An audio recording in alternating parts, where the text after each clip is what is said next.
नमस्कार साथियों, कैसे हैं आप सभी। बहुत बहुत स्वागत है आप सभी का तक्षशिला यूके में। वीडियो के एग्ज़ाम की तैयारी बहुत ज़ोरों शोरों से करते रहिए यार, मेहनत करिए। इसके अलावा नई यूकेपीएससी ने नई पोस्ट निकाल दी है फॉरेंसिक लैब असिस्टेंट वाली, 11 पद के आसपास है। ठीक है, ग्रेजुएशन चाहिए, बीएससी वगैरह, तो वो आप देख लेंगे। मैं छोटी सी वीडियो आपके लिए बना दूंगा उसके लिए, तो वो सूचना आपको वहाँ पे मिल जाएगी। मेहनत करिए, वीडियो पर देखिए। बड़ा कम समय बचा है, अब केवल ज़्यादा फोकस अपने रिवीजन की तरफ रखिए। बाकी जितनी क्लासेस है हम लोग 5 तारीख तक मैक्सिमम कोशिश करेंगे कि ज़्यादा से ज़्यादा आप तक पहुंचा दिया जाए। उसके बाद 6, 7, 8, 9 3-4 दिन आप रिवीजन करिए। बाकी कुछ मत सोचिए, मेहनत पे लगिए इस समय, ठीक है। और मैक्सिमम पार्ट को कवर करने की कोशिश करिए। जितना आपने सब कुछ याद कर रखा है उसे याद करिए अच्छे से, और बिल्कुल उस पर रिवीजन पे लगे रहिए, ठीक है। चलिए आज की क्लास शुरू करते हैं। क्लास बहुत ही खूबसूरत और बेहतरीन होने वाली है। देखिए, इस क्लास में मैंने, अगर आपको थोड़ा सा ध्यान हो तो, अगर आप हमारे टेलीग्राम चैनल से जुड़े होंगे तो मैंने टेलीग्राम चैनल पर जो अभी यूपी में वीडियो का एग्ज़ाम हुआ है 26 और 27 जून को, उसके एग्ज़ाम पेपर मैंने शेयर किए थे। शायद अगर आप टेलीग्राम पे होंगे तो वहाँ आपको मिल गए होंगे, ठीक है। तो उसमें जो इम्पोर्टेंट बातें हैं वो मैंने कोशिश करी है कि मैं इनके अंदर भी उन्हें कवर कर दूं। जो यानी कि जो जीएस में वहाँ पूछा गया है यूपी के अंदर 26 और 27 तारीख को 2-2 शिफ्टों में पेपर हुए हैं, तो वो बातें हमने आज की क्लास में डालने की कोशिश करी है। तो देखिए, जो महत्वपूर्ण चीज़ें बनी हैं वो कोशिश कर रहा हूँ मैं। इसके अलावा आप लोग प्रैक्टिस सेट घर पर लगा रहे होंगे, यूकेपीएससी प्रीवियस ईयर पेपर आप लगा रहे होंगे, यूके SSC प्रीवियस ईयर लगा रहे होंगे, तो आपको लाभ ज़रूर मिल रहा होगा, मुझे पूरी उम्मीद है, ठीक है। चलिए आज की क्लास शुरू करते हैं और देखने की कोशिश करते हैं कि आज हम लोग क्या पढ़ने वाले हैं। देखिए, पहली चीज़ आप पढ़िए, इसमें हम लोग भोपाल गैस त्रासदी हम लोगों ने पढ़ी है, सुनी होगी आपने। ये भोपाल गैस त्रासदी का हुआ था बेटा। भोपाल गैस त्रासदी वाला जो कांड है वो 1984 में है, जिसमें मिथाइल आइसोसाइनेट जो गैस है इसका रिसाव हुआ था, मिथाइल आइसोसाइनेट का, जिससे बहुत सारे लोगों को मारे गए थे। यहाँ संख्या जो 15,000 से भी ज़्यादा लोगों की संख्या है। यहाँ बहुत मुश्किल हुआ भोपाल के अंदर। और इसके पेपर में उसमें पूछा गया था कि इसके तुरंत बाद कौन सा नियम लागू किया गया था। तो बेसिकली ये पूछना चाह रहे थे कि वो भोपाल गैस त्रासदी कब हुआ। इसके बाद पर्यावरण सुरक्षा अधिनियम 1986 लागू करा गया था, ठीक है। पर्यावरण सुरक्षा अधिनियम 1986 यहाँ पर लागू किया गया था। तो आप लोग ध्यान रख सकते हैं, कई बार भोपाल गैस त्रासदी से सवाल पेपर में बनता है। मैं आगे बढ़ रहा हूँ, देखिए, और मेरे साथ समझने की कोशिश करेंगे चीज़ें आप लोग। सब महत्वपूर्ण बातें बच्चे देखेंगे हम लोग। मैं आगे बढ़ता जा रहा हूँ। देखिए, यहाँ से इम्पोर्टेंट चीज़ें बनती हैं। कई बार पेपर की ना बड़ी खासियत होती है कि चीज़ों को पूछते रहते हैं। जैसे RBI की बात कर रहा हूँ मैं। RBI यानी रिज़र्व बैंक ऑफ इंडिया, भारतीय रिज़र्व बैंक ऑफ इंडिया, यानी कि भारतीय रिज़र्व बैंक, जिसे बैंकों का बैंक बोलते हैं। क्या बोलते हैं? बैंकों का बैंक। यानी कि जितने भी बैंक भारत में हैं उन सब के संरक्षण बैंक के काम कौन करता है? रिज़र्व बैंक करता है, या जिसे सरकार का बैंक भी बोलते हैं। सरकार का बैंक, या इसी को हम लोग कह सकते हैं, इसी को केंद्रीय बैंक के नाम से भी जानते हैं। भारत का सेंट्रल बैंक क्या कहलाएगा? वो भी RBI कहलाएगा, ठीक है। ये ध्यान रखना इंपॉर्टेंट है। बैंकों का बैंक बोलते हैं, सरकार का बैंक बोलते हैं, या केंद्रीय बैंक बोलते हैं। देखिए, महत्वपूर्ण बात RBI के बारे में क्या है। देखो, हुआ क्या कि एक समय जब यहाँ ब्रिटिशर्स थे तो उन्हें लगा कि एक ऐसे बैंक की संकल्पना होनी चाहिए, एक ऐसा बैंक होना चाहिए जो भारत में सारे बैंकों को क्या करे, कवर करे उन्हें। इसलिए इसका नाम क्या है? रिज़र्व। और रिज़र्व आप सभी जानते हैं कि रिज़र्व का मतलब क्या होता है? बचा के रखना। यानी कि ज़रूरत पड़ेगी तो हम इस्तेमाल में कर लेंगे, बाकी ज़रूरत है नहीं, ठीक है। तो इसकी संकल्पना आई। देखिए, ये टॉपिक इंपॉर्टेंट है, कई बार पढ़ना भी है, बिल्कुल डिटेल में पढ़ना है, क्योंकि बैंकिंग प्रणाली हमारे सिलेबस के अंदर होती है, जिसे बिल्कुल डिटेल में मैं बताऊंगा भी आप लोगों को। लेकिन अभी केवल मैं वीडियो के पॉइंट ऑफ व्यू से थोड़ी सी बात इस पर कर लेता हूँ जो महत्वपूर्ण हो सकती है। वो क्या है बच्चे, कि देखो 1926 में एक कमीशन बनाया गया जिसे हिल्टन यंग कमीशन बोलते हैं बच्चे। हिल्टन यंग कमीशन, ठीक, जो कब बना? 1926 में बना। इसने अपनी रिपोर्ट दी। रिपोर्ट देने के बाद 1934 में क्या बनाया गया? RBI एक्ट आया, ठीक है। आरबीआई एक्ट या आरबीआई अधिनियम। देखो ध्यान रखना, कई बार ना पेपर में ये पूछते हैं कि हिल्टन यंग कमीशन कब आया है, किसके रिकमेंडेशन पे आरबीआई बनी। तो हिल्टन यंग कमीशन 1926, इसने रिपोर्ट दी 33 में, और 34 में जाकर के आरबीआई एक्ट बनाया गया बच्चे। क्या बनाया गया? आरबीआई अधिनियम या आरबीआई एक्ट, जिसके चलते 1 अप्रैल 1935 में क्या हुआ? आरबीआई बनाया गया। ठीक है, आरबीआई कब बनाया? 1935 में बनाया। इसकी स्थापना कहाँ हुई? आरबीआई की मुख्यालय कहाँ पे था बच्चे? कलकत्ता के अंदर क्या था? वो मुख्यालय बनाया गया था। तो ये ध्यान रखना, कलकत्ता में मुख्यालय बनाया गया। उसके 2 साल के बाद यानी 1937 में मुख्यालय चेंज करा गया, और उसे हम लोगों ने कहाँ डाल दिया? उसे हम लोगों ने मुंबई डाला। ध्यान रखना, उसे कहाँ डाला? हम लोगों ने मुंबई डाला। स्थापना के साथ जो कमिश्नर बने या गवर्नर बने, ऑसबोर्न स्मिथ बने, ऑसबोर्न स्मिथ। तो ये ध्यान रखना, पहले गवर्नर थे आरबीआई के, ये इंपॉर्टेंट बात हो सकती है। आरबीआई एक्ट बना, 37 में मुंबई लेके गए। इसके बाद 1 जनवरी 1949 को इसका क्या करा गया? आरबीआई का राष्ट्रीयकरण किया गया। राष्ट्रीयकरण या नेशनलाइजेशन बोलते हैं, नेशनलाइजेशन। ठीक है, नेशनलाइजेशन किया गया इसका कब? 1 जनवरी 1949 को। तो ये बिल्कुल सारी बातें आपको ध्यान रखनी है। आरबीआई बैंकों का बैंक, सरकार का बैंक, केंद्रीय bank, Hilton young commission, 26, 34 RBI act. देखिए कई बार बच्चे यहाँ फंसते हैं बेटा कि पूछते हैं आरबीआई एक्ट कब बना, और हमें पता होता है कि आरबीआई 35 में बना, तो हम 35 लगा के आ जाते हैं। तो यहाँ गलती मत करना, आरबीआई एक्ट में। इसके अलावा आरबीआई बना कब? 1 अप्रैल 1935 को, और बनने के साथ ही स्थापना कहाँ पे हुई थी? कलकत्ता के अंदर। बाद में ऑसबोर्न स्मिथ, मतलब पहले गवर्नर ऑसबोर्न स्मिथ बने 37 में मुंबई में, फिर इसका मुख्यालय क्या करा गया? शिफ्ट करा गया। ठीक है, इस पे महत्वपूर्ण बात है लेखा वर्ष क्या होता है इसका। यानी कि जैसे नॉर्मल अगर हम लोग बात करते हैं तो आप लोग बताओगे, जैसे हम लोग 1 अप्रैल से 31 मार्च हमारा वित्तीय वर्ष होता है, उसी तरीके से अगर आरबीआई की बात करें तो आरबीआई का लेखा वर्ष बच्चे 1 जुलाई से होता है, 1 जुलाई से 30 जून। तो हो सकता है कि आपसे यही बात ही पूछ लें, क्योंकि जुलाई चलने वाला है और दिमाग में आरबीआई का आ जाए, क्योंकि आरबीआई की गाइडलाइन नई नई आने लगती हैं। अभी नोटबंदी की भी बात हुई है 2000 की, तो हो सकता है कि आपसे इस बार लेखा वर्ष के ऊपर सवाल पूछ बैठे, तो ये महत्वपूर्ण रखना। इसके अलावा देखिए अलग अलग हमारे जो नोट वगैरह होते हैं, तो 1 रुपये के नोट के ऊपर किसका होता है सिग्नेचर? ये गवर्नमेंट ऑफ इंडिया के जो वित्त सचिव होते हैं उनका होता है। ठीक है, गवर्नमेंट ऑफ इंडिया के वित्त सचिव के सिग्नेचर होते हैं किस पे? 1 रुपये के नोट पे। बाकी सब नोट पे किसके होते हैं? हमारे गवर्नर के सिग्नेचर होते हैं। और इस समय वर्तमान सचिव कौन है? टीवी सोमनाथन। ठीक है, टीवी सोमनाथन। आप लोग ये ध्यान रखेंगे तो ये महत्वपूर्ण बात बन जाएगी आरबीआई से। इसके अलावा देखिए आरबीआई के साथ जुड़ने के साथ यहाँ पे कुछ रेट्स हैं, जैसे रेपो रेट क्या होता है, रिजर्व रेपो रेट क्या होता है, SLR, CLR। तो मोटा मोटा मैं थोड़ा सा आपको बता देता हूँ, दिमाग में रखना बेटा, कई बार गलती पेपर में सवाल बनता है। अभी पेपर में वीडियो उत्तर प्रदेश वाला जो वीडियो का पेपर हुआ है वो यहाँ से सवाल बनाया था, शायद CRR पूछा था उन लोगों ने, तो ध्यान देने की कोशिश करते हैं। सबसे पहले रेपो रेट कोशिश करते हैं ध्यान देने की। रेपो रेट क्या होती है? रेपो दर क्या होती है बेटा? ठीक है, रेपो दर। देखो अगर मैं आपसे कहूँ कि हम पैसा लेते हैं और पैसा देते हैं, तो हम किसी बैंक के पास जाते हैं, वहाँ से पैसा लेते हैं। नॉर्मली यही होता है कि मैं गया बैंक के पास और मैंने वहाँ से पैसा ले लिया। अब मान लिया कि कोई बैंक है, जैसे मैं बात कर लेता हूँ SBI की बात कर लेते हैं। मान लिया SBI बैंक है और इसे पैसे की ज़रूरत है, अब इसे पैसा चाहिए। अब ये पैसा वैसे तो बहुत सारे कॉल आउट मनी होता है ना, बहुत सारी चीज़ें होती हैं, मोटे मोटे तौर पर समझिए। अगर इसे पैसे की ज़रूरत है तो ये अपने से बड़े के पास जाएगा, ये अपने के बराबर के अपने से छोटे के पास क्यों जाए? तो ये किसके पास जाएगा? RBI के पास जाएगा कि भैया मुझे लोन दे दो। ठीक है, तो बदले में RBI क्या करेगा? कुछ परसेंटेज यानी कि कुछ ब्याज लगा देगा। उसी ब्याज को हम क्या बोलते हैं? रेपो रेट बोलते हैं। ठीक है, बात समझ में आई? यानी कि जब कोई बैंक RBI से लोन लेता है तो उसके बदले में जो उसे रेट ऑफ इंटरेस्ट चुकाना पड़ता है उसी को क्या बोलते हैं? रेपो रेट बोलते हैं। ठीक है, जब बैंक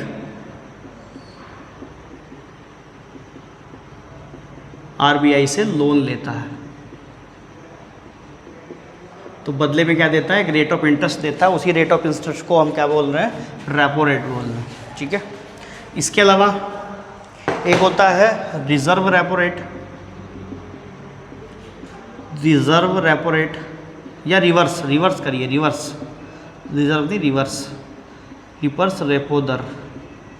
अब इसका उल्टा कर दीजिए, यानी कि जब कोई बैंक है, बैंक के पास मैक्सिमम, जैसे हमारे पास ज़्यादा पैसा हुआ, आपने नौकरी करी, आपने बहुत ज़्यादा पैसा कमाया, कमाने के बाद अब क्या करोगे, पैसे को बैंक में डाल दोगे ले जा करके। अब मान लिया बैंक है, बैंक में बहुत सारा पैसा हो गया, तो वो क्या करता है, वो आरबीआई में डाल देता है जाकर। और आरबीआई में डालने से 2-3 फ़ायदे होते हैं कि एक तो उसकी साख बढ़ती है, दूसरी आरबीआई में उसका थोड़ा कद बढ़ता है। ठीक है, तो आप लोग ध्यान लगा सकते हैं कि आरबीआई के अंदर वो पैसा रखता है कि जब क्या करते हैं कि जब कोई बैंक अपना पैसा आरबीआई में रखता है या आरबीआई को देता है, तो इसके बदले में क्या होगा कि ध्यान रखना, अब आरबीआई बदले में इसे क्या देगा, कुछ इंटरेस्ट देगा, कुछ ब्याज देगा, तो उसी को हम क्या बोलते हैं, रिवर्स रेपो रेट बोलते हैं। यहाँ से इंपॉर्टेंट बात क्या है कि आर हमेशा रेपो रेट से कम होता है। अभी ये समझाता मैं बहुत डिटेल में आपको, लेकिन अभी बस केवल इतना समझिए और आगे बढ़ जाते हैं। ठीक है, तो दोनों बातें समझ में आई। पहली बात, जब बैंक रुपया आरबीआई में रख सकता है तो रिवर्स बैंक दर, और जब बैंक से लोन लेता है तो वो रेपो रेट। ठीक है, एक इसमें होता, या आप यहाँ ध्यान रख सकते हैं, ये दोनों टूल हैं। ठीक है, आर और आर, यानी कि रेपो दर और रिवर्स रेपो दर का महंगाई पे क्या पड़ता है प्रभाव, वो उल्टा पड़ता है। ठीक है, और वहाँ CLR का महंगाई पर प्रभाव पूछा गया था यूपी वीडियो के अंदर, अभी पेपर जो हुआ है। ठीक है, आप बस अभी मोटा मोटा ध्यान में रखिए कि महंगाई का उल्टा, यानी कि ये अगर बढ़ेंगी तो महंगाई क्या हो जाएगी, वो कम हो जाएगी, यानी कि उल्टा प्रभाव होता है महंगाई पर। आप बस इतना ध्यान रखिए, बाकी कुछ मत ध्यान रखिए। नेक्स्ट इसमें होता है नगद आरक्षित अनुपात, नगद आरक्षित अनुपात, यानी कि इसे बोलते हैं cash reserve ratio, CRR, cash reserve ratio यानी CRR। ये क्या होता है, देखिए बैंक क्या करते हैं, जैसे कोई बैंक अगर आप बनाओगे, जैसे मैंने कोई बैंक बनाया जिसका नाम मैंने SBI रखा, तो SBI हो या कोई भी बैंक हो जो भारत में काम करता है, वो क्या करेगा कि उसे कुछ प्रतिशत अपनी टोटल वैल्यू का, ठीक है, यानी टोटल वैल्यू का कुछ प्रतिशत कहाँ रखना होता है, आरबीआई के पास रखना होता है। बात समझ में आई, यानी SBI की मान लेते हैं कि टोटल वैल्यू कितनी है, 100 रुपये की है, तो इसका कुछ प्रतिशत कहाँ रखना पड़ेगा, आरबीआई के पास। वो कितना रखना पड़ेगा, ये कौन डिसाइड करता है, ये आरबीआई डिसाइड करता है। ध्यान रखना कि ये कौन डिसाइड करता है, ये आरबीआई डिसाइड करता है, रिजर्व बैंक डिसाइड करता है कि किस बैंक को उस पर कितना पैसा रखना है। CRR कितना है, वर्तमान में CRR कितना चल रहा है, वो 4.5% चल रहा है, यानी कि अगर कोई बैंक की वैल्यू 100 रुपये की है तो उसे लगभग 4.5 रुपये कहाँ रखने पड़ेंगे, आरबीआई के अंदर रखने पड़ेंगे। तो अपनी टोटल वैल्यू का कुछ रुपया आरबीआई में जमा करना पड़ता है, उसी को हम क्या बोलते हैं, CRR बोलते हैं। और पेपर में पूछा गया था अभी कि CRR का महंगाई पे क्या है, तो देखो महंगाई के ये बिल्कुल व्युत्क्रमानुपाती है, समझिए। यानी कि अगर मैं इस दर को बढ़ा दूँ, मान लेते कि आरबीआई से 10% कर देता है, तो इसका मतलब क्या है कि SBI को अपना 10 रुपया कहाँ रखना पड़ेगा बेटा, वो आरबीआई में रखना पड़ेगा। तो SBI के पास कितने बचेंगे, 90 रुपये ही तो बचेंगे फिर काम करने के लिए। वहीं दूसरी तरफ अगर वो इसे घटा करके कितना कर देता है, 4.5 रुपये, तो आरबीआई के पास कितने बचेंगे, लगभग 95.5 रुपये। यानी कि ज़्यादा पैसा होगा तो ज़्यादा बिजनेस करेगा, इसलिए महंगाई पे इसका प्रभाव कैसा होता है, वो प्रतिकूल प्रभाव होता है। तो ध्यान रखेंगे। तो RRR मैंने आपको बता दिया, मैंने आपको CRR बता दिया, एक और बता देता हूँ, यानी SLR क्या होता है, तो उसे दिमाग में रखेंगे तो दोनों तीनों बातें आपके लिए महत्वपूर्ण यहाँ पर बन जाएंगी। ठीक है, SLR क्या होता है, सिक्योरिटी लिक्विडिटी रेशियो, जिसे वैधानिक तरलता अनुपात बोलते हैं, वैधानिक तरलता अनुपात। देखिए आरबीआई क्या करता है, एक चीज़ और तय करता है कि बैंक को कुछ पैसा तो किसके पास रखना है, वो आरबीआई के पास रखना है, जिसे CRR कह दिया। लेकिन अपनी टोटल वैल्यू का कुछ प्रतिशत जमा पूंजी उसे बैंक को खुद अपने पास रखनी पड़ेगी, यानी कि वो सारा पैसा मार्केट के अंदर फ्लो नहीं करा सकता है। जिससे क्या होता है कि अगर बैंक दिवालिया होता है, बैंक को कोई फाइनेंशियल तकलीफ होती है, तो वो अपने उस पैसे का इस्तेमाल कर सकता है कि वो पैसा जो बैंक को खुद अपने पास रखना होता है उसी को क्या बोलते हैं, SLR बोलते हैं। ठीक है, तो कुल जमा का बैंक, व्यापारिक बैंकों, ऐसे लिखिए कि व्यापारिक बैंकों को जो वाणिज्यिक बैंक होते हैं, कमर्शियल बैंक होते हैं, व्यापारिक बैंकों को कुल जमा का कुछ हिस्सा अपने पास रखना होता है, अपने पास रखना होता है। ठीक है, ये होता है SLR, जिसे भी कौन तय करता है? RBI तय करता है। ये ध्यान रखना, RBI तय करता है बेटा। सवाल किस तरीके से बन सकता है मैं बता देता हूँ कि 4 चीज़ें पूछेंगे कि RBI क्या तय नहीं करता, तो ये ध्यान रखना। RBI क्या तय नहीं करता? RBI क्या होता है कि एक तो RBI तय कर रहा है, RBI तय कर रहा है, SLR, CLR, ठीक है। इसके अलावा एक होता है आपका बैंक रेट, यानी जिस पे जनता को पैसा मिलता है वो तय नहीं करता है, वो बैंक तय करता है, लेकिन उसकी समय सीमा तय होती है, उसकी प्रतिशत तय होती है कि आप कम से कम इतने प्रतिशत से नीचे बैंक ऋण नहीं दोगे। ठीक है, इस तरीके से ध्यान रखना आपको, इम्पोर्टेंट है। इसका क्या होता है? इसका भी SLR का भी प्रतिकूल प्रभाव है महंगाई पे। तो अभी आपने देखा कि CRR हो, SLR हो, RR हो या RRR हो, रिवर्स रेपो रेट हो, कैश रिजर्व रेशियो या सिक्योरिटी लिक्विडिटी रेशियो हो, ये कोई भी चीज़ हो महंगाई के प्रति क्या है? व्युत्क्रमानुपाती है। अभी आप बस इतना दिमाग में रखिए, फालतू मत रखना। बाकी जब मैं नया बैच अनाउंस करूंगा बहुत जल्द आप लोगों के लिए, उसमें बात डिटेल में बताऊंगा। वीडियो आज की थोड़ी लंबी हो सकती है, तो अंत तक बने रहना, इंपॉर्टेंट रहेगी, पेपर में सवाल देखने को मिल सकता है। ठीक है, ये सब इसके वो है व्युत्क्रमानुपाती हैं। इसके अलावा आप इसका ध्यान रखना, वर्तमान में जो चल रहा है वो SLR बेटा वो 18% चल रहा है। ठीक है, लेकिन मैक्सिमम कितना हो सकता है SLR? ये 40% से ज़्यादा नहीं हो सकता, यानी कि किसी भी बैंक को 40% से ज़्यादा अपने पास रखने को RBI कभी कह ही नहीं सकता। तो ये लिमिट है, ये पूछ बैठते हैं कि मैक्सिमम कितना हो सकता है, ये 40% हो सकता है। तो जो बातें मैंने आज RBI के बारे में बताई वो सब आई थिंक मुझे लगता है आपके काम की होंगी, और आप अगर पेपर में सवाल यहाँ से बनेगा तो आप ज़रूर करके आओगे, गलती नहीं करोगे। अब थोड़ा सा पार्ट मैं पॉलिटी की तरफ मूव कर रहा हूँ, जिसमें सबसे पहले मैं आज उपराष्ट्रपति की आपसे बात कर रहा हूँ। तो उपराष्ट्रपति को थोड़ा सा समझ लीजिए। चलिए, पहली बात अगर पूछा जाए कि उपराष्ट्रपति कौन है, आप सभी जानते हैं हमारे देश में बहुत बड़ा संवैधानिक पद है राष्ट्रपति, उपराष्ट्रपति। तो देश के बड़े हाई प्रोफाइल लोग क्या हैं, वो ये हैं। इसके अलावा ये महामहिम कहते हैं राष्ट्रपति को, इन्हें बोलते हैं दिखावटी महामहिम। ठीक है, यानी कि अगर महामहिम काम नहीं करेंगे, राष्ट्रपति काम नहीं करेंगे, तो वहाँ उनकी जगह कौन काम करेगा? उपराष्ट्रपति महोदय काम करेंगे। क्या नाम है उपराष्ट्रपति का वर्तमान? कमेंट सेक्शन में डाल देना जरूर। ठीक है, डालिए। देखिए, उपराष्ट्रपति का पद अगर पूछा जाए हमने कहाँ से लिया, तो आप कह दोगे कि USA से लिया, ध्यान रखना। इसके अलावा उपराष्ट्रपति के लिए 2-3 आर्टिकल, सबसे पहला आर्टिकल 63, यानी कि उपराष्ट्रपति का पद, जैसे आर्टिकल 52 है ना राष्ट्रपति महोदय का पद, तो उसी तरीके से उपराष्ट्रपति का पद किस में? 63। 11 मैंने जोड़े हैं, 64 में क्या होगा आपको बताना पड़ेगा कि उपराष्ट्रपति राज्यसभा का पदेन सभापति होगा। ठीक है, उपराष्ट्रपति राज्यसभा का पदेन सभापति होगा। ठीक है, ये ध्यान रखना। इसका मतलब क्या है? देखो ध्यान से समझना, अगर आप कभी भी उपराष्ट्रपति पद की शपथ लेते हो तो आप ऑटोमेटिकली, जो हमारा संसद है, संसद के 2 सदन जो हमारे हैं बेटा, एक राज्यसभा और दूसरा लोकसभा, तो आप ऑटोमेटिक राज्यसभा के क्या बन जाओगे? अध्यक्ष बन जाओगे। और उसी अध्यक्ष पद को प्यार से हम क्या कह रहे हैं? सभापति। ठीक है, हम अध्यक्ष का इस्तेमाल लोकसभा में करते हैं स्पीकर, वही राज्यसभा में हम अध्यक्ष को क्या कह रहे हैं प्यार से बच्चे? सभापति कह रहे हैं। ठीक है, ध्यान रखना, उपराष्ट्रपति क्या होता है? राज्यसभा का पदेन सभापति होता है। और एक इसमें आर्टिकल आपको 65 ध्यान रखना है। ये क्या है? ये आप कह सकते हैं, 2 तरीके से बोल सकता हूँ मैं 65 को, ध्यान से सुनना, कि राष्ट्रपति की गैर मौजूदगी में पद कौन संभाल लेगा? उपराष्ट्रपति जी संभाल लेंगे। ठीक है, ये कौन सा आर्टिकल शक्ति प्रदान करता है? आर्टिकल 65, कि अगर राष्ट्रपति गैर मौजूद है, वो किसी भी कारण से हो सकता है, तो पद किसके हाथ में आ जाएगा? उपराष्ट्रपति के।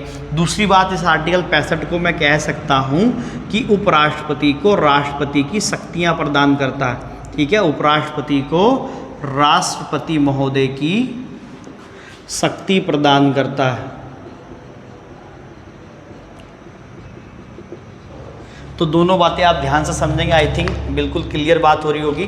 तो उपराष्ट्रपति में 3 आर्टिकल जरूर ध्यान रखने, 63, 64, 65 और यूएसए से लिया गया है। आगे बढ़ूँ, देखिए उपराष्ट्रपति की योग्यता को लेकर के मोटी सी बात आपको बता दूँ, यमला पगला दीवाना तो होना ही नहीं चाहिए बिल्कुल भी, ठीक है। और यहाँ बस आयु को लेकर के एक सीधी सी बात है, 35 वर्ष। और बट्टे मैंने कितनी बार आपको बता दिया है कि आयु में गड़बड़ नहीं करनी। राष्ट्रपति उपराष्ट्रपति के लिए 35 वर्ष, वही राज्यसभा विधान परिषद के लिए 30 वर्ष, इसके अलावा लोकसभा और विधानसभा के लिए 25 वर्ष, आपके पंचायती चुनाव के लिए 21 वर्ष और हमारी ग्राम सभा या मतदाताओं के लिए 18 वर्ष जो है वो आयु होती है। साइड में लिख लो कहीं बहुत अच्छे तरीके से बच्चे। तो यहाँ योग्यता कितनी है, 35 वर्ष योग्यता है। और इसमें खास बात उपराष्ट्रपति जी के लिए क्या है, देखो आर्टिकल 64 क्या कहता है कि उपराष्ट्रपति राज्यसभा के क्या होंगे, पदेन सभापति होंगे। तो ध्यान रखना कि इन्हें कम से कम राज्यसभा का सदस्य निर्वाचित होने की योग्यता इनके अंदर होनी चाहिए। बहुत सारे बच्चे गलती करते हैं, ध्यान रखना उपराष्ट्रपति महोदय को राज्यसभा का सदस्य चुने जाने की योग्यता इनके अंदर होनी चाहिए, चुने जाने की योग्यता। देखो अगर हम बात करते हैं तो ध्यान रखना कि पूछा जाए कि उपराष्ट्रपति कहाँ बैठते हैं, तो आप सीधा कहोगे राज्यसभा के अंदर उसके पदेन सभापति होते हैं। इसी वजह से उनके अंदर राज्यसभा का सदस्य चुने जाने की योग्यता होनी चाहिए। और मिनिमम आयु कितनी होनी चाहिए उपराष्ट्रपति महोदय के लिए, 35 वर्ष होनी चाहिए, ठीक है। चुनाव जो होता है इनका भी एकल संक्रमणीय मत पद्धति के द्वारा, एकल संक्रमणीय मत पद्धति के द्वारा, ये आपको ध्यान रखना है। दूसरी बात, राष्ट्रपति का चुनाव इसी पद्धति से होता है। तीसरी बात, राज्यसभा का चुनाव इसी से होता है, तो ये ध्यान रखना है। अगली बात है, देखो यहाँ से एक अलग चीज़ जो आपको सीखनी है वो क्या है, जैसा अगर हम राष्ट्रपति महोदय के बारे में बात करते हैं तो राष्ट्रपति महोदय के चुनाव में राज्यसभा लोकसभा के सदस्य भाग लेते हैं, लेकिन सारे के सारे कौन, निर्वाचित सदस्य। उपराष्ट्रपति के लिए ऐसा नहीं है, ध्यान रखना इंपॉर्टेंट है।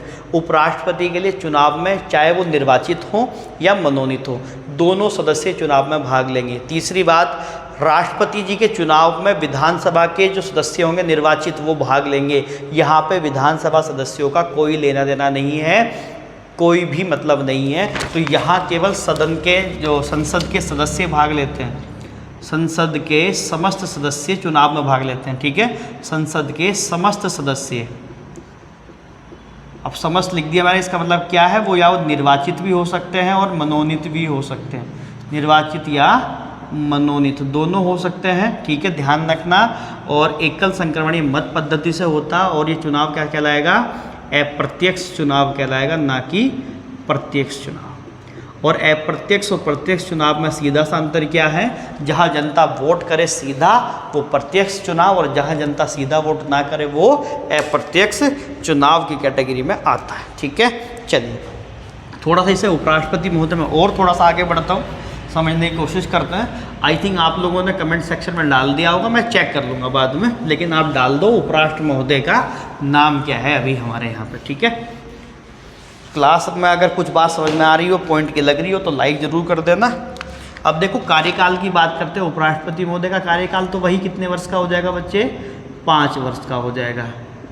इस्तीफे की बात करते हैं, इस्तीफा किसे दे देंगे, राष्ट्रपति को दे देंगे। देखो ध्यान रखना, राष्ट्रपति महोदय इस्तीफा उपराष्ट्रपति को देते हैं और उपराष्ट्रपति महोदय किसे देते हैं, राष्ट्रपति को देते हैं।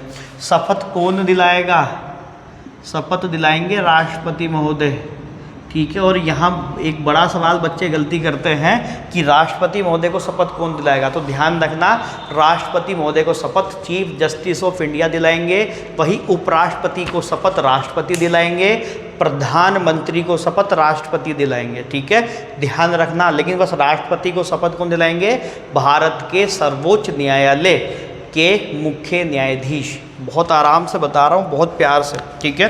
अब देखो इंपॉर्टेंट बात इसमें जो है वो ये ध्यान रखना कि राज्यसभा के अंदर बैठते हैं, उसके पदेन सभापति होते हैं, आर्टिकल 64 कहता है, लेकिन राज्यसभा के अंदर मत डालने का अधिकार नहीं होता है। राज्यसभा में किसी भी न्याय पे, किसी भी कानून पे, किसी भी एक्ट पे मत डालने का अधिकार नहीं होता है, मत डालने का अधिकार नहीं होता। लेकिन अगर निर्णायक वोट की स्थिति बनती है तो निर्णायक मत डाल सकते हैं। निर्णायक मत यानी कि 100 लोगों ने वोटिंग करी और 50-50 पक्ष में है, 50 यस कह रहे हैं, 50 नो कह रहे हैं, तो तब निर्णायक मत डालने का अधिकार उपराष्ट्रपति महोदय को मिल जाएगा। ये ध्यान रखेंगे। अच्छा, ये मेरा सवाल आप लोगों से है, सच्ची बता रहा हूँ मैं। महाभियोग, उपराष्ट्रपति महोदय का महाभियोग, सच में जिसे ये लगता हो या जिसने पॉलिटी बहुत अच्छे से पढ़ी है, कमेंट सेक्शन में बताना आप लोग की महाभियोग प्रक्रिया मैं कौन कौन से आर्टिकल के तहत मैं उपराष्ट्रपति पर महाभियोग लगा पाऊंगा। देखिए, वास्तव में अगर आप एक सच्चे स्टूडेंट हैं और आपने मेहनत करी है अपने ऊपर और आपने बहुत अच्छे से पढ़ा है, तो मुझे कमेंट सेक्शन में ज़रूर बताना कि आप किस किस आर्टिकल, जैसे हम राष्ट्रपति महोदय की बात करेंगे तो आर्टिकल 61 लगा दोगे आप लोग और महाभियोग कर दोगे, उन्हें पद से हटा दोगे। तो उपराष्ट्रपति महोदय, पहला सवाल, क्या उन पर महाभियोग लगता है? अगर लगता है तो किस किस आर्टिकल के तहत या कौन सा आर्टिकल इस्तेमाल में करते हैं? सच बता रहा हूँ, अगर आपको विद्या की कसम है, विद्या माता की, कमेंट सेक्शन में बताना ज़रूर। जितने भी बच्चे मुझे देखेंगे आज, नहीं भी पता होगा तो लिख देना कि सर आइडिया नहीं है, मैं नहीं जानता या जानती, लेकिन कोई भी बच्चा बिना कमेंट करे मत जाना आज, ठीक है? ये आंसर जरूर करना आप, बिल्कुल ठीक। अब देखो, महाभियोग में क्या है कि मैं मोटा सा भी पेपर के पॉइंट ऑफ व्यू से बता दे रहा हूँ, बस आपको बस ये ध्यान रखना है कि महाभियोग प्रक्रिया शुरू कैसे होती है। तो 14 दिन के पूर्व नोटिस से, यानी 14 दिन के पहले से बता करके क्या कर सकते हैं आप लोग, जहाँ ये बैठते हैं, यानी राज्यसभा में बैठते हैं, वहाँ के पदेन सभापति होते हैं, तो राज्यसभा से इनके ऊपर महाभियोग की प्रक्रिया को क्या किया जा सकता है, शुरू किया जा सकता है। तो आपको ये ध्यान रखना है, ठीक है? हटा दूँ, साफ आ रहा ना? चल, तो ये हुआ उपराष्ट्रपति, इससे ज़्यादा कुछ नहीं है पेपर में देखना। आगे बढ़ रहा हूँ मैं। प्रधानमंत्री महोदय, देखो पीएम साहब, पहली बात आर्टिकल, पैसे पीएम, पैसे 75 और पैसे प्रधानमंत्री। आर्टिकल 75। दूसरा, नियुक्ति मैंने आपको बता दिया, नियुक्ति कौन करता है, शपथ कौन दिलाता है, नियुक्ति और शपथ का काम किसका है, प्रधानमंत्री महोदय को, वो राष्ट्रपति महोदय का है, ये आपको ध्यान रखना है। दूसरी बात, राष्ट्रपति योग्यता, योग्यता देखिए यहाँ पर केवल सांसद लिखा गया है, तो सांसद का मतलब वो राज्यसभा से भी हो सकते हैं और लोकसभा के भी हो सकते हैं। एक तो दिमाग में बहुत बच्चे गलती क्या करते हैं कि क्योंकि प्रधानमंत्री महोदय लोकसभा के अंदर बैठते हैं तो इनका बच्चों को ये लगता है कि लोकसभा का सदस्य होना चाहिए। देखिए, सांसद होने चाहिए, उससे फ़र्क नहीं पड़ रहा वो लोकसभा हो या राज्यसभा हो। और ये भी हो सकता है कि वो सांसद भी ना हो और उन्हें प्रधानमंत्री की शपथ दे दी जाए। अगर ऐसी स्थिति बनती है तो 6 माह के भीतर उन्हें सांसद होना पड़ेगा, ठीक है? 6 माह के भीतर चुनाव लड़ना पड़ेगा, चुनाव लड़कर जीतना पड़ेगा और यहाँ पर क्या बनना पड़ेगा, उन्हें सांसद बनना पड़ेगा। दूसरी बात यह है कि अगर वो चुनाव हार जाते हैं तो उनका फिर प्रधानमंत्री पद का जो कार्यक्रम है वो भी ख़त्म हो जाता है, ठीक है? दूसरी बात, इनका बड़ा कार्य क्या है बेटा, जरूर ध्यान रखना, बहुत सारे बच्चे इसमें गलती कर बैठते हैं कि मंत्रालयों का आवंटन कौन करता है। जैसा आप देखते हैं कि गृह मंत्री, रक्षा मंत्री, वित्त मंत्री, तो इसका आवंटन कौन करता है? इसका आवंटन करने का कार्य भी किसका है? ये प्रधानमंत्री महोदय का है, ठीक है? प्रधानमंत्री महोदय क्या करते हैं? मंत्रालयों का आवंटन करते हैं, मंत्रालयों का आवंटन, ये जरूर ध्यान रखेंगे आप लोग। इसके बाद मुझे आपको जो बताना था वो ये है, आर्टिकल 78 जरूर ध्यान रखेंगे। 78 में क्या है कि जिस तरीके से जैसे यूएन के अंदर हर देश अपना एक सदस्य वहाँ रखता है, वहाँ जो भी लेखा जोखा है, जो भी जानकारी है उस सदस्य से देश तक पहुँचती है, उसी तरीके से आर्टिकल 78 में क्या करता है कि पीएम साहब जो भी विधायी कार्यों की सूचना है वो कहाँ तक पहुँचती है, वो राष्ट्रपति महोदय तक जाती है। यानी कि मैं कह सकता हूँ कि राष्ट्रपति आर्टिकल 78 का इस्तेमाल करके पीएम साहब को लोकसभा के अंदर तैनात करते हैं और वही उन्हें सारी सूचना वहाँ तक पहुँचाते हैं, ठीक है? इसके अलावा देखिए, ये बहुत बार पेपर में सवाल आता है कि जैसे भारत रत्न की बात होती है, या आपका और बहुत सारे अवार्ड हैं, जैसे पद्म भूषण, पद्म विभूषण, जितने भी अवार्ड हैं इन सब की कंफर्मेशन कौन करता है बच्चे? पीएम करता है, राष्ट्रपति महोदय नहीं करते हैं, ध्यान रखना, क्योंकि बहुत सारे बच्चे यहाँ गलती कर बैठते हैं कि राष्ट्रपति महोदय ये देते हैं, नहीं, ये पीएम साहब ही कंफर्म करते हैं कि किसे मिलने वाला है, ठीक है? अच्छा, प्रधानमंत्री महोदय का जो कार्यकाल है वो कितने वर्ष का होता है बेटा? मुझे पता है कि आप सभी के मन में एक ही सवाल आ रहा होगा कि 5 वर्ष का होता है, जो कि सरासर गलत है। बिल्कुल ठीक है, 5 साल का कार्यकाल नहीं होता है। आप लोग क्या कहोगे? अनिश्चित कहोगे। ठीक है, क्योंकि इनका कार्यकाल तब तक रहेगा जब तक संसद रहेगी या जब तक किसी पार्टी की सरकार रहेगी या उसके पास विश्वास प्रस्ताव रहेगा। अगर कोई प्रस्ताव या कोई पार्टी या कोई अविश्वास प्रस्ताव के कारण गिर जाती है तो उसी समय प्रधानमंत्री का कार्यकाल समाप्त हो जाता है। अगर मैं कहता हूं कि कार्यकाल 5 साल का है बेटा, तो इसका मतलब ये हुआ सरकार रहे ना रहे, गिर जाए, कुछ भी हो जाए, मैं तो 5 साल तक प्रधानमंत्री। तो इसलिए ध्यान रखना कि प्रधानमंत्री का कार्यकाल आप क्या बताओगे? अनिश्चित बताओगे। ठीक है, ध्यान रखना, पेपर में अनिश्चित ही मिलेगा, गड़बड़ मत कर देना। ठीक, दूसरी बात अगर मुझे इसमें बताना है, ठीक है, तो प्रधानमंत्री में इसके अलावा मैं कुछ भी नहीं बताऊंगा आपको। इतना अगर आप पढ़ के जाएंगे तो अपना काम बन जाएगा, कोई लोड लेने की जरूरत नहीं है। नेक्स्ट है मंत्रिपरिषद। देखो छोटे छोटे टॉपिक हैं, जल्दी खत्म करता हूँ आज सारे के सारे, 1-2 टॉपिक निपटा देता हूँ आप लोगों के। मंत्रिपरिषद लगाइए, आप लोग लगाइए मंत्रिपरिषद। ठीक है, सबसे पहले मंत्रिपरिषद का आर्टिकल प्रधानमंत्री से 1 कदम पहले, यानी कि 74। दूसरी बात, हाँ एक चीज़ का और ध्यान रखना, मंत्रिपरिषद भी राज्यसभा या लोकसभा दोनों में से चुनी जा सकती है। ये मत सोचना कि राज्यसभा की नहीं आ सकती मंत्री। दूसरी बात यहाँ पे ध्यान रखना कि 91वां संविधान संशोधन करा गया था। ये बहुत इंपॉर्टेंट बनेगा बच्चे। 91वां संविधान संशोधन 2003 में, ठीक है, कब हुआ था? 2003 में हुआ था। और इस संशोधन के तहत ये तय कर दिया था कि जो लोकसभा या राज्यसभा है उसमें से मंत्रियों की संख्या का मैक्सिमम 15% ही आपके मंत्रिपरिषद के अंदर आ सकते हैं। यानी कि एक तरीके से मैं कह सकता हूँ कि जो टोटल मंत्रियों की संख्या है वो कुल लोकसभा की संख्या के 15% से ज़्यादा नहीं हो पाएगी। तो ये ध्यान रखना, इंपॉर्टेंट बात है। ठीक है, वहीं दिल्ली के लिए ये प्रावधान दूसरा है, दिल्ली के लिए ये 10% है। ठीक है, या मैक्सिमम केसेस में आप 7 मंत्री देख सकते हैं दिल्ली के केस में, सीएम के साथ, विद सीएम। ठीक, तो दिल्ली के केस में मंत्रियों की संख्या 10% से ज़्यादा नहीं हो सकती। यानी कि दिल्ली विधानसभा के अंदर जितने भी सदस्य होंगे 70 ही हैं, तो 70 का 10% वो 7 ही होता है, तो 7 से ज़्यादा नहीं हो सकती। और भारत के अंदर केंद्रीय मंत्रिपरिषद की संख्या लोकसभा की संख्या या से 15% से ज़्यादा नहीं हो सकती है। तो ये ध्यान रखना। अच्छा, मंत्रिपरिषद का कार्यकाल क्या कहना पड़ेगा बेटा मेरे? 5 साल नहीं, ये भी आपको कहना पड़ेगा अनिश्चित है, क्योंकि मंत्री भी कभी भी इस्तीफा दे सकता है। दूसरी बात, अगर सरकार टूटती है या भंग होती है तो उसका मंत्रिपरिषद भी तभी तुरंत ही तत्काल रूप से भंग मान ली जाती है। ठीक है, तो आप ध्यान रखोगे पीएम है, या आप ऐसे कह सकते हैं कि एक सांसद बने आप। सांसद बनने के बाद आप पीएम बनते हैं और पीएम ही मंत्रिपरिषद को नियुक्ति करवाता है। किसकी सहायता से? राष्ट्रपति महोदय की सहायता से। ठीक है, तो ये आप जरूर ध्यान रखोगे। इन्हें शपथ दिलाने का काम इन भाई साहब को, और इन सबको शपथ कौन दिला रहा है? राष्ट्रपति महोदय शपथ दिला रहे हैं। दूसरी बात, स्थिति वही है कि कोई आदमी मंत्रिपरिषद में जा सकता है लेकिन उसे सांसद होना पड़ेगा। अगर सांसद नहीं है तो वही स्थिति है कि 6 महीने के अंदर कहीं ना कहीं से सांसद बनना पड़ेगा। जैसे अरुण जेटली साहब का ऐसा हुआ था, अगर आपको याद हो तो अरुण जेटली साहब अमृतसर से चुनाव लड़े और वहाँ से हार गए थे।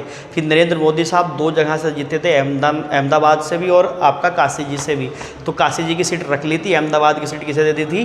वो हमारे अरुण जेटली साहब को दे दी थी। बाद में वो वहाँ से उपचुनाव करा करके उन्हें जिताया गया था। ठीक है, ये आपको ध्यान रखना है। इसमें 2 बातें आपको मैं बहुत महत्वपूर्ण बताना चाहता हूँ, वो ये हैं कि देखिए, अगर मंत्रिपरिषद पूछा जाए सामूहिक रूप से किसके प्रति उत्तरदायी है तो ये लोकसभा के प्रति उत्तरदायी है। तो ध्यान रखना, ये मोस्ट इंपॉर्टेंट बात है कि मंत्रिपरिषद सामूहिक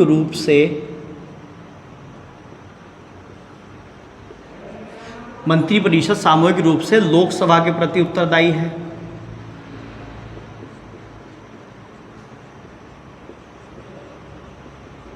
ये बहुत इंपॉर्टेंट सवाल है, पेपर में आता, परेशान करता है। और अगर पूछा जाए कि मंत्रिपरिषद व्यक्तिगत रूप से किसके प्रति उत्तरदायी है तो संसद के। मंत्रिपरिषद व्यक्तिगत रूप से संसद के प्रति उत्तरदायी है।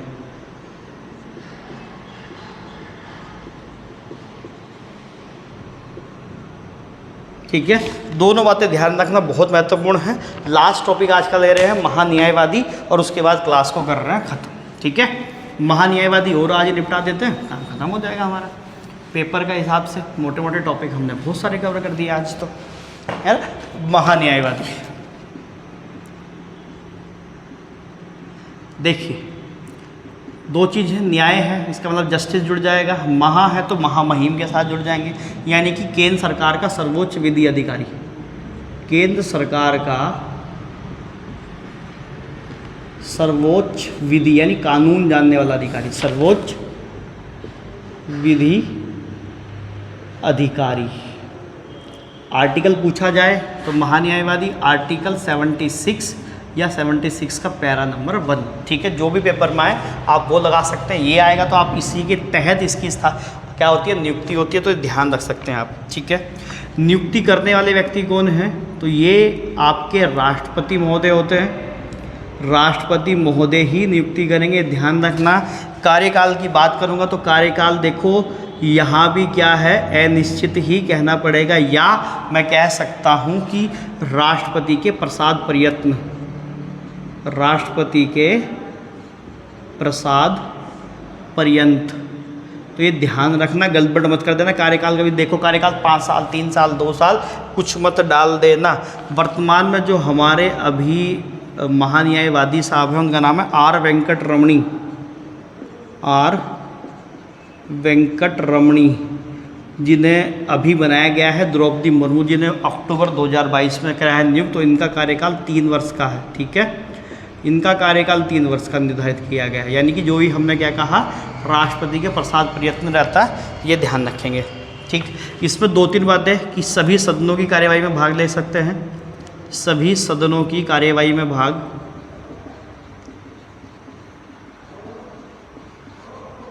लेकिन मत का अधिकार नहीं होता, ठीक है, लेकिन मत का अधिकार नहीं है, ये ध्यान रखना। सभी सदन का मतलब यहाँ लोकसभा, राज्यसभा, विधानसभा, विधान परिषद, सबसे किसी भी सदन की कार्यवाही में भाग ले सकते हैं, सबकी छूट होती है, लेकिन वहाँ वोटिंग करने का अधिकार नहीं होता है। दूसरी बात इनकी क्या है कि भारत के किसी भी कोर्ट में सुनवाई करने का अधिकार है, भारत के किसी भी न्यायालय में या कोर्ट में सुनवाई या उपस्थित होने का अधिकार, सुनवाई या उपस्थित होने का अधिकार। पेपर में ये सवाल बहुत बार आता है कि निम्नलिखित में से किसी भी कोर्ट में सुनवाई या उपस्थित होने का अधिकार मिलता है, तो वो आपके महान्यायवादी को मिलता है, ठीक है, ध्यान रखना, इंपॉर्टेंट है। और इसमें लास्ट डाल देना कि सर्वप्रथम आपके महान्यायवादी कौन थे, वो MC शीतलवाद थे, MC शीतलवाद, और सबसे लंबा कार्यकाल भी इन्हीं का ही है, सबसे लंबा कार्यकाल, ठीक है, सबसे लंबा कार्यकाल, ये लगभग 13 साल के आसपास तक क्या रहे थे, ये यहाँ नियुक्त रहे थे। तो ये आपका हो गया महान्यायवादी, सर्वोच्च विधि अधिकारी, आर्टिकल 76 नियुक्ति राष्ट्रपति, कार्यकाल राष्ट्रपति के प्रसाद पर्यंत, आर वेंकट रमणी वर्तमान में है। और ये मोस्ट इंपॉर्टेंट है कि भारत के किसी भी न्यायालय में सुनवाई या उपस्थित होने का अधिकार महान्यायवादी को मिलता है, ठीक है। तो आज की क्लास कैसी रही मुझे कमेंट सेक्शन में ज़रूर बताना। जो सवाल मैंने आपसे पूछे उन सवालों का जवाब करना। इसके अलावा देखिए एक बहुत ही धमाकेदार आज या कल में एक वीडियो आपके लिए आएगी मोटिवेशन के लिए, कि हमारे पास लास्ट कुछ समय बचा है, उस पर किस तरीके से मेहनत करेंगे या क्या होगी, मैं वहाँ पे बात करूँगा। इसके अलावा देखिए हिंदी प्रैक्टिस सेट आपको लगातार मिल रहे हैं, आप ज़रूर लगा रहे होंगे। मेहनत करिए, सफलता मिलेगी, ईमानदारी से करिए, मेहनत करते रहिए और आगे बढ़ते रहिए। चलिए फिर जल्दी मुलाकात होगी अगली क्लास में, तब तक के लिए बहुत बहुत धन्यवाद। जय हिंद।